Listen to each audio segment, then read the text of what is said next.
চুমুকে। সুপ্রিয় দর্শক, আজ ঈদের আগের দিন, অর্থাৎ আগামীকাল ঈদ। কি ঈদ? কোরবানি ঈদ। তো কোরবানি ঈদে সবচেয়ে যেটা হয়, খাওয়ার পরে আমরা আসলে এত খাওয়ার প্রেশারে থাকি যে অনেক কিছু ভুলে যাই যে মেনটেনটা কিভাবে করা যায়। নিশ্চয়ই বুঝতে পারছেন আজ আমাদের মাঝে কাকে উপস্থিত রেখেছি। জি, খাবারের পরে কিভাবে মেনটেন করা যায় এবং কিভাবে মাংস খেতে হবে, কত পরিমাণ, এসব নিয়ে কথা বলবো। এবং এসব নিয়ে কথা বলার জন্য আজ আমাদের মাঝে উপস্থিত রয়েছেন পুষ্টিবিদ, প্রেসক্রিপশন পয়েন্ট সামিয়া তাসনিম। শুভ সকাল আপু, কেমন আছেন? সেই সাথে ঈদের অগ্রিম শুভেচ্ছা। খুব ভালো আছি এবং এটিএন বাংলায় এসে আরও বেশি ভালো লাগছে, যেহেতু আজকে ঈদের আগের দিন। তো মোটামুটি সবারই অনেক প্রিপারেশন থাকে, কি করব, কিভাবে রান্না করব, কি খাবো। সো এই ঈদটাতে আসলে একটু অনেক ব্যস্ত থাকে সবাই এবং তার মধ্যে আসতে পেরে খুব ভালো লাগছে। জি একদম, এবং আপনাকে পেয়ে আমার বেশ ভালো লাগছে, কারণ এটা আসলে জানা দরকার যে ঈদে, কোরবানি ঈদে স্পেশালি আমরা খাওয়াতেই ব্যস্ত থাকি। আত্মীয় স্বজনের বাসায় গেলেও সেই মাংস, যেখানে যাই মাংস, মাংসময় জীবন, মানে মাংসময় দিন যায় পুরাটা দিন। তো এইসব করে খাওয়া দাওয়া করে একদম মানে কিছুদিন পরে দেখা যায়, ওই দিন তো সাথে সাথে কোনো একটা এফেক্ট না করলে 2-3 দিন পরে বুঝতে পারি যে হচ্ছেটা কি, বেশি খাওয়া হয়ে গেছে কিনা। তো এইসব নিয়ে এই যে খাওয়ার যে বিষয়টা, এটা একটু ছোট করে জানতে চাই, কিভাবে মেনটেন করা যায়?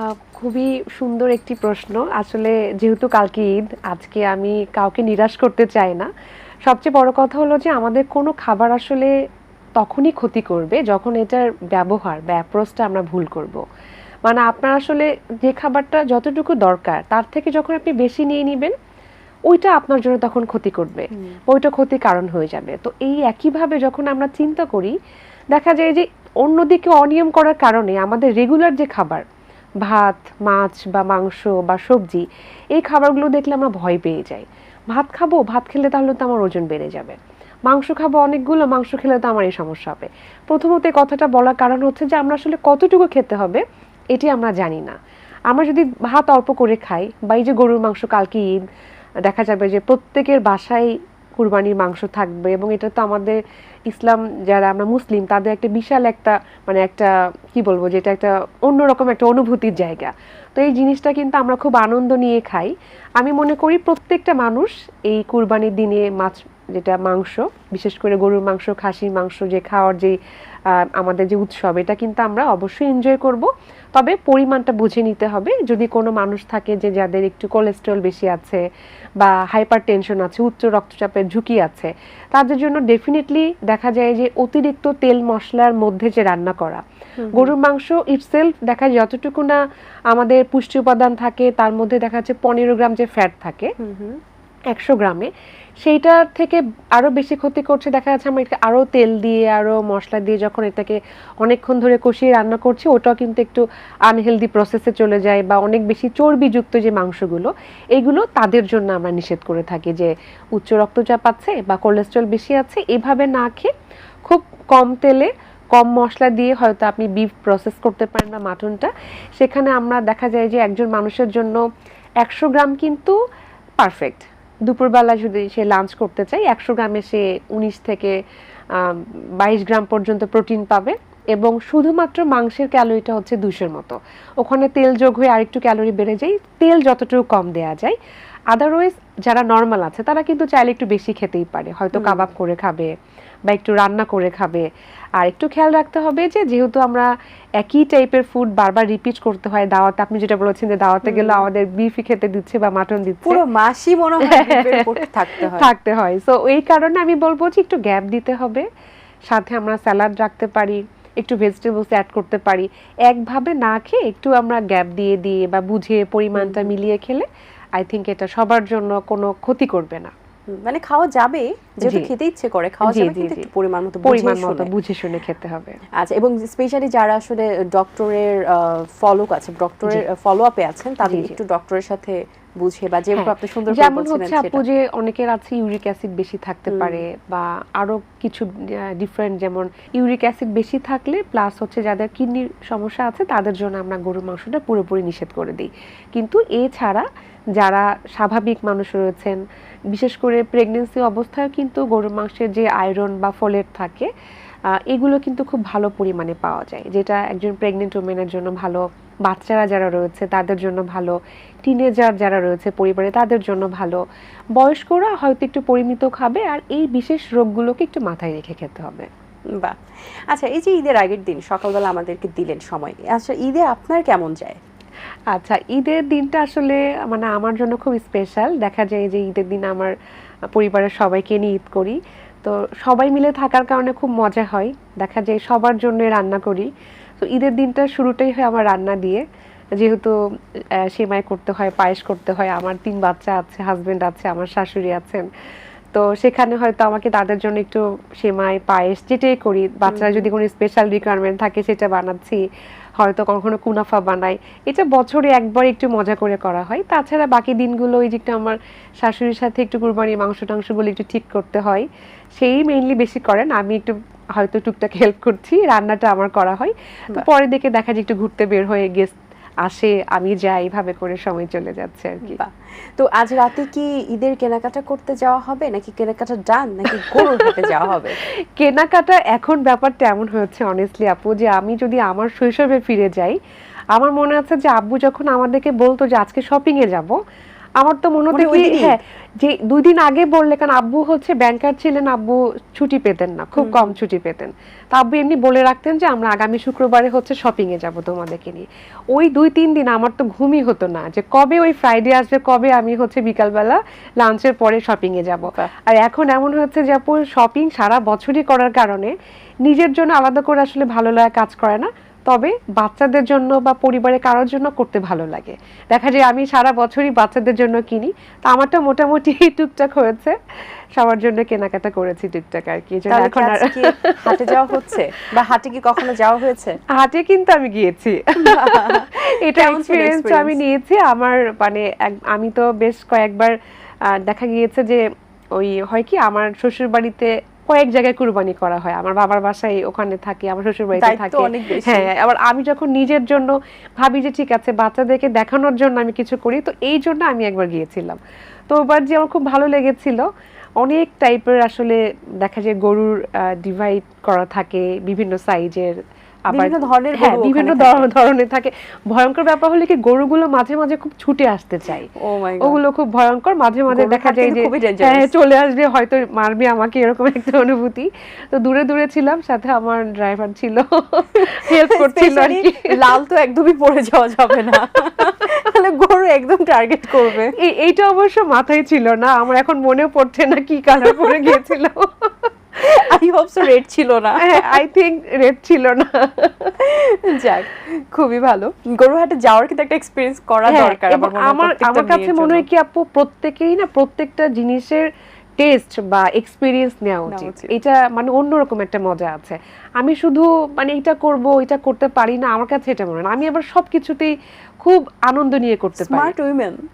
না আমি জানি না, কিন্তু আমার ভালো লাগে আপু। কিন্তু গরুর হাটে যাওয়া কিন্তু একটা বেশ সাহসিকতার বিষয়, এটা প্রমাণ হয় এবং যে আমার আপনি খুব কাছে খুব সাহসী। ভালো অনুভূতি ছিল আপু, আমি যখন ওটা কিনে নিয়ে আসছি। জিতেছিলেন না ঠকেছিলেন? যেহেতু আসার সময় কেউ জিজ্ঞেস আমি- করেছে গরুর দাম কত? এইটা অবশ্য আমি আগে চলে আসছি, পরে ওরা দিয়ে গেছে। আসার পরে অনেকে জিজ্ঞাসা করছিল যে কেমন দাম নিয়েছে, কি হয়েছে, কিন্তু খুব ভালো অনুভূতি ছিল যে আমি নিজে গিয়েছি। আসলে উচিত তো আমাদের যেটা ধর্মে, যে এটাকে লালন পালন করে তারপরে কুরবানি করা। তো আমাদের মানে ঢাকাতে কম তো আসলে সময় পাই, হ্যাঁ, রাখাটা tough রাখাও হয়ে খুব যায়। টাফ। দেখা যায় 2 দিন আগে কিনতে হয়, ওই 2 দিনের মধ্যে যতটুকু আর কি টেক কেয়ার করা যায়। তো আমার বাচ্চারা খুব এনজয় করে, ওদেরকে খাওয়াই, আমিও যাই, খুব মজা পাই আর কি। যখন থেকে গরু কেনা হয় তখন থেকে মনে হয় ঈদের আনন্দ, হ্যাঁ। গরু হোক খাসি হোক, হ্যাঁ হ্যাঁ যে হ্যাঁ, যেটা খাসি হোক যে যেটা দিচ্ছেন, করছে, হ্যাঁ, তখনই আনন্দটা শুরু হয়ে যায়। বেশ ভালো। আচ্ছা, বাচ্চাদের জন্য কি কোনো রেস্ট্রিকশন আছে, বা বয়স্ক যারা আছেন আচ্ছা। আমাদের ফ্যামিলিতে? গরুর মাংসটা হচ্ছে আপু, আমি যেটা একটু আগে বলছিলাম, যেটার মধ্যে ভালো পরিমাণে প্রোটিন পাওয়া যায়।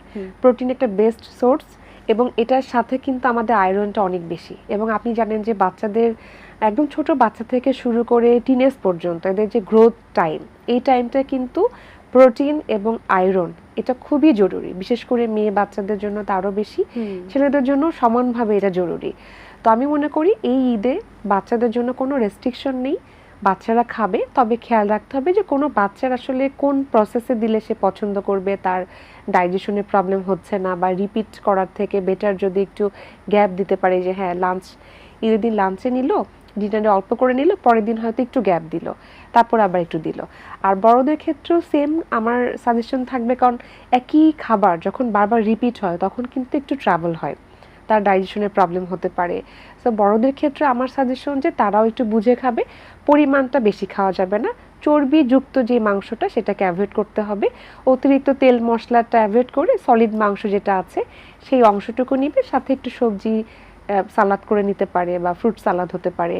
এভাবে করলে তার সমস্যাগুলো কম হবে আর কি। আচ্ছা, এই ক্ষেত্রে রান্না করা গরুর মাংস কতদিন পর্যন্ত ফ্রিজে রাখা যায়? আচ্ছা, আমার কাছে এই পরশু দিন হচ্ছে বিবিসি থেকে ফোন আসলো, ওরা সবসময় আমার কাছ থেকে ইনফরমেশন নেয়।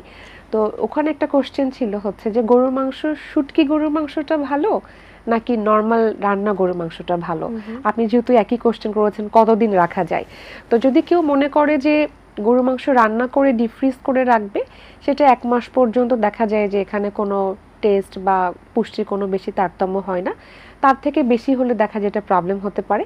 তবে নর্মাল ফ্রিজ করে রাখলে টেম্পারেচার অবশ্যই মেনটেন করতে হবে, বা মাংস রান্নার কিছুক্ষণের মধ্যে যেটা আমরা প্রিজার্ভ করব, এটা ডেফিনেটলি আমাকে মাংসটা রান্না করার কয়েক ঘন্টার মধ্যেই, মানে 2 থেকে 4 ঘন্টার মধ্যে এটাকে আমাকে ফ্রিজ করতে হবে। আচ্ছা, আদারওয়াইজ দেখা যায় যে একটা নির্দিষ্ট টেম্পারেচারের বাইরে বা পেছনে গেলে এটার হলো জীবাণুটা চলে আসে। আর অবশ্যই প্রপার কুকড হতে হবে। কখনো আমরা প্রোটিন নর্মালি হালকাভাবে রান্না করব না, যত বেশি ভালোভাবে রান্না করা যাবে বিফ বা মাটন, এটা থেকে জীবাণু চলে যাবে।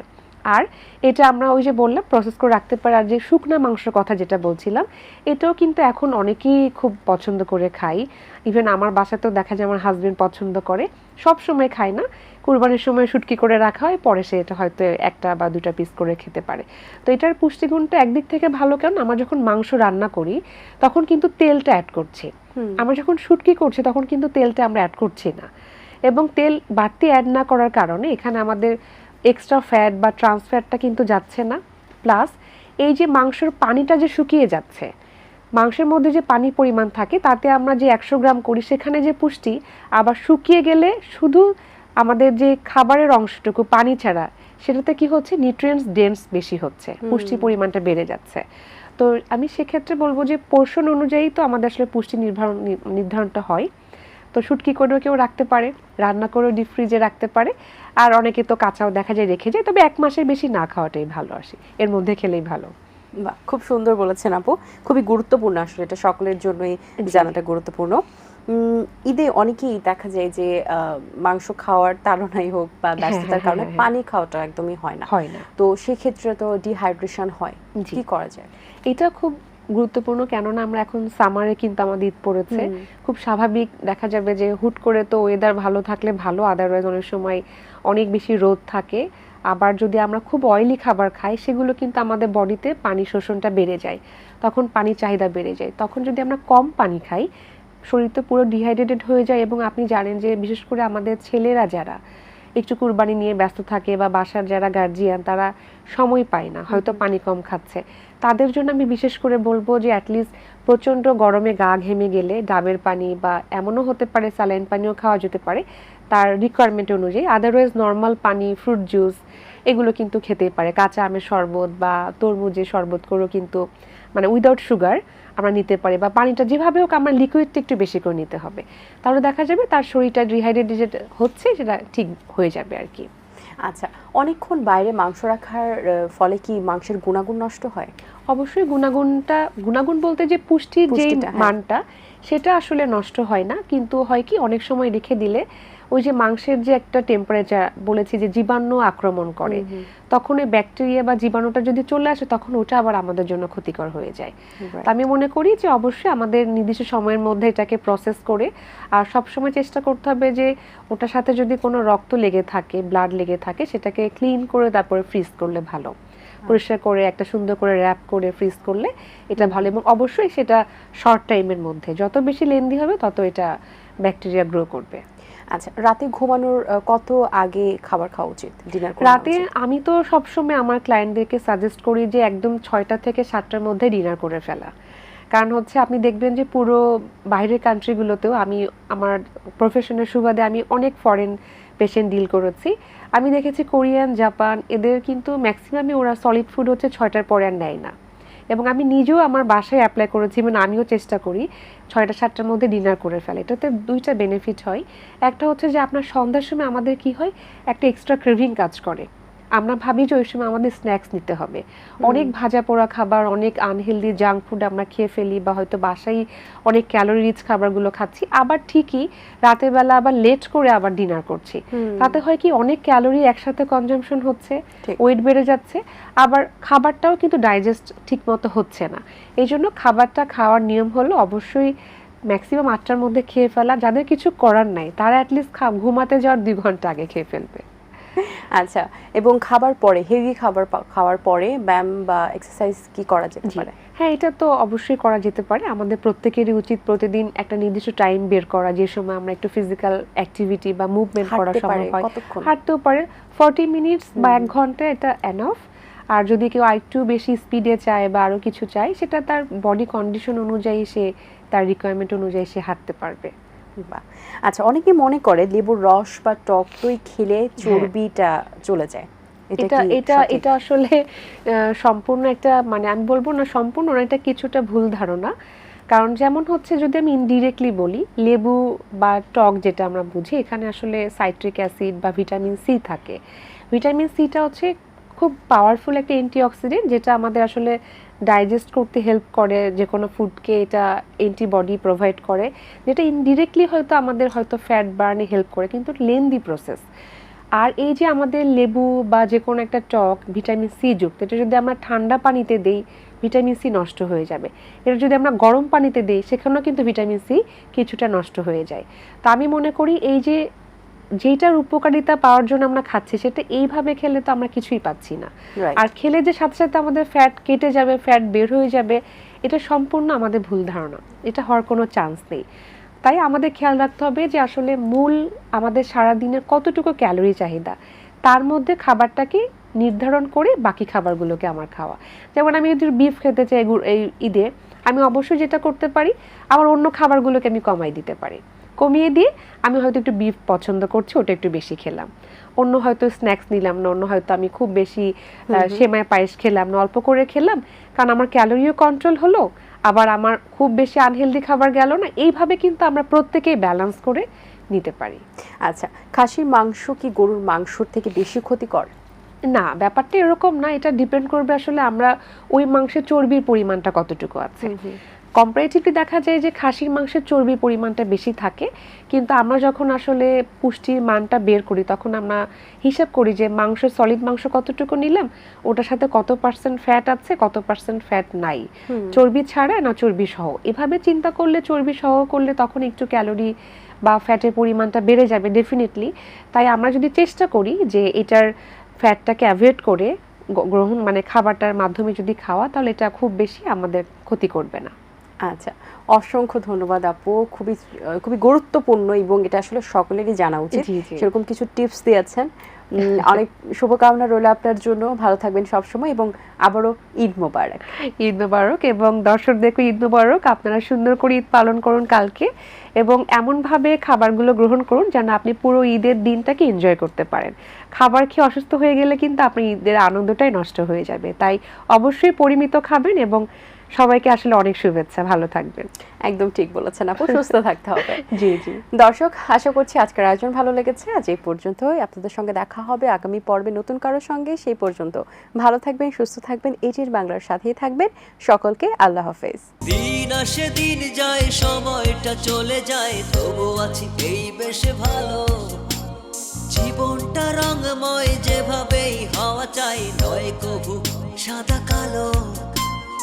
এই আশাতে স্বপ্ন ভাসে, সুখ হাসে চোখে মুখে, চায়ের চুমুক